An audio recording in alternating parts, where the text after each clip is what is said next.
મટાડવા માટે અને હવે પછી દુઃખ મટાડવા માટેની પ્રાર્થના કરીએ. જય સ્વામિનારાયણ. મારી સાથે કેવળ ગાઓ મારા શ્રીના મુખમાંથી શબ્દો નીકળે ત્યારે આગળ નોંધે.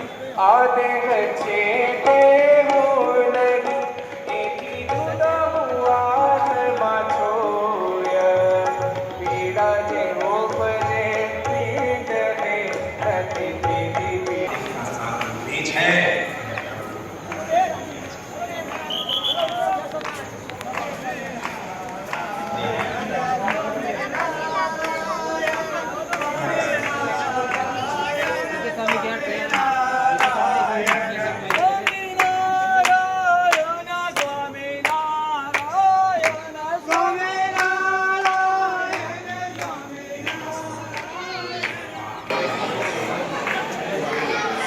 આવી ગયું તમને